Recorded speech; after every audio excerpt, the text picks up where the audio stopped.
بینندگان عزیز، همونطور که میدونید شرایط کشور شرایط خاصیه و اغلب خانواده‌ها الان ترجیح میدن که خریدهای خودشون رو از طریق غیر حضوری و اینترنت انجام بدن. حداقل میدونم که توی دوست و آشناهای خود من این اتفاق داره میفته، مطمئنم شما هم تمرکز بر همین حوزه دارید.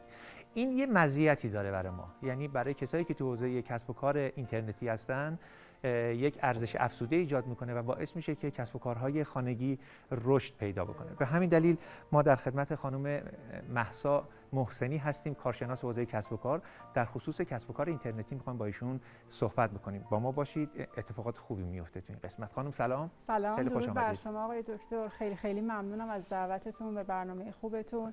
سلام و عرض ادب دارم خدمت بینندگان عزیز و امیدوارم همیشه در زیر سایه حق شاد و پرقدرت باشید. در خدمتتون هستم. خیلی ممنونم. اجازه میدید من این ماسکم کنم بیارم خواهش پایین، می‌کنم. فاصله رعایت شده کاملا. بله. بفرمایید. خانم محسنی، کسب و کار اینترنتی یعنی چی؟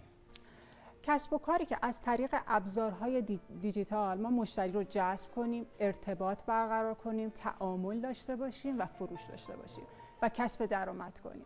خب همونطور که ما میدونیم الان سیستم فروش آقای دکتر خیلی تغییر کرده. بله. به خصوص بعد از کرونا افراد و کسب و کارهایی که سمت دیجیتال مارکتینگ نرفتن کاملا نابود شدن و از بین رفتن. در واقع همون کسب و کارهای سنتیه که با فناوری‌های روز مدرن سازی شده. و فکر میکنم از اینجا به بعد در واقع یه فضاییه، یه بستریه که تمامی افرادی که متخصص هستن، تمامی کسب و کارها چه بزرگ و چه کوچیک به سمت دیجیتال مارکتینگ حرکت خواهند کرد. یعنی از کسب و کار سنتی داریم میریم به سمت کسب و کار اینترنتی. دیگه میدونید داره نابود میشه واقعا. حالا نابودم اگر نشه ولی کم رنگ میشه. کم رنگ میشه و ببینید میدونید چون داریم تو بازار رقابت میکنیم. بله. مهم اینه که تو این رقابت بتونیم کسب درآمد کنیم و فروش داشته باشیم. و مجبوریم که یه جوری خودمون رو بهینه سازی کنیم و در واقع بهترین روش رو واسه فروش انتخاب کنیم. حالا این روش فروشی که شما دارید میگید چه مزایایی داره که باعث شده که یک مزیت رقابتی با کسب و کار سنتی پیدا کنه و یواش یواش اون داره به قول معروف کم رنگ‌تر میشه؟ من فکر میکنم مهمترین موردی که داره و فرصتی که داره درآمد غیر فعاله. همین الان که من پیش شما وایسادم میتونم درآمدزایی کنم.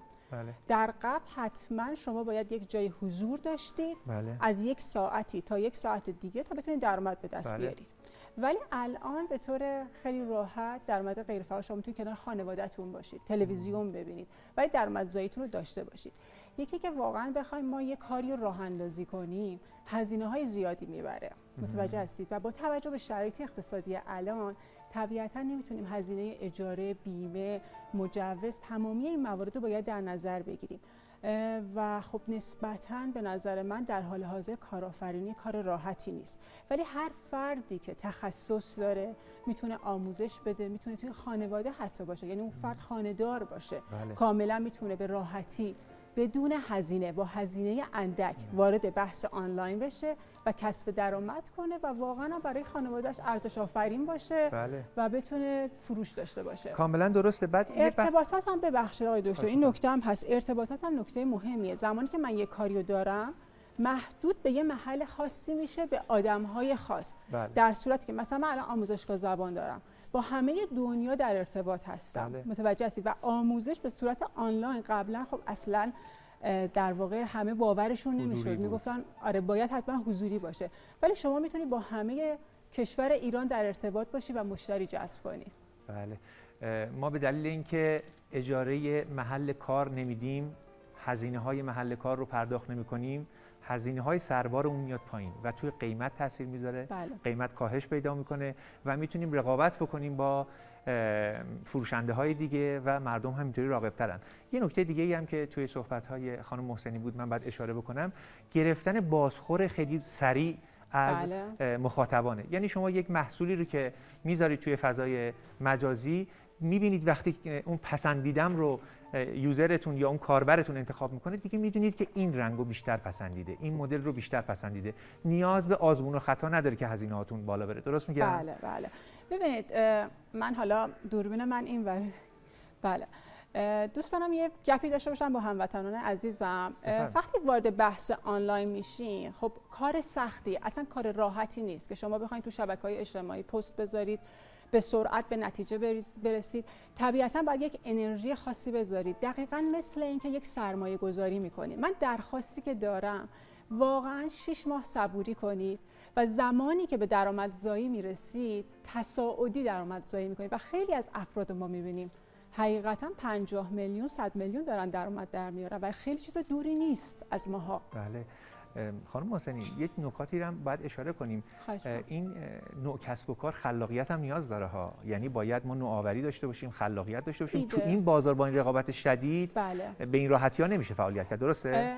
آقای دکتر، الان انقدر افراد مختلف هستن که ایده های خوب دارن. شما توی آپارات تشریف ببرید، تمام ایده ها رو ببینید، 5% ما بهتر ارائه بدیم. کاملا یعنی میتونیم در واقع خیلی خوب فعال بشیم. نیازی نیست حتما یه کار خاصی ارائه بدیم. یه خلاقیت ساده. دقیقاً یه خلاقیت ساده، یه آموزش فتوشاپ میتونه باشه، آموزش زبان میتونه باشه. در هر صورت میتونیم تو اون موفق باشیم. چه ابزارهایی لازم برای این کار؟ ببینید در نهایت تو تمام مدل‌های کسب و کار و مدل‌های بازاریابی آخرش به این نتیجه میرسیم جذب کنیم، تبدیل کنیم مشتری رو به مشتری هدفمندمون و فروش کنیم و کسب درآمد. مشتری وفادار منظورتون؟ مشتری وفادار. بله. ابزارهایی که لازمه سایت که خیلی مهمه، مخصوصا تو کشور ما راه‌های ارتباطی مجازی خیلی زیادی هست، ولی سایت هست، کانال‌های در واقع شبکه‌های اجتماعی و ویدیو مارکتینگ و در انتها که تبلیغ باید انجام بشه. حالا بالا آوردن سایت و راه اندازی سایت از دید خیلی از دوستان خیلی سخته، در صورتی که اصلا اینطوری نیست. شما تو یک هفته میتونید سایت رو راه اندازی کنید. اگر خودشون هم نخواستن این کارو بکنن، میتونن با حدود 1 میلیون 1.5 میلیون به یه فردی بدن براشون راه اندازی کنن. اصلا یه پلتفرم‌های آماده‌ای هست که میتونن اون جاسازی بکنن. تمام اطلاعات کارمون، محصولمون رو به طور دقیق وارد کنیم، شفاف سازی کنیم. شفاف سازی باعث فروش میشه. و مهمه که سایتمون رو بهینه سازی کنیم، بروز کنیم، از کلمات کلیدی استفاده کنیم و توی گوگل بتونیم بیایم تو صفحه اول، سطر اول و دوم و سوم. امکان نداره فروش نداشته باشیم. شما الان نگاه کنید تو زمینه موبایل به فرض دیجیکالا بسیار فعاله و از خیلی از مغازه‌ها. خواهش می‌کنم که شرکت‌ها رو اشاره مستقیم نکنیم که ذهن بیننده‌ها. من شرکتی رو اشاره کردم که فکر کنم همه بشناسنش. در تمام زمینه‌ها تو موبایل از خیلی جاهایی که مغازه‌های خیلی گرون قیمت دارن فعال‌تره.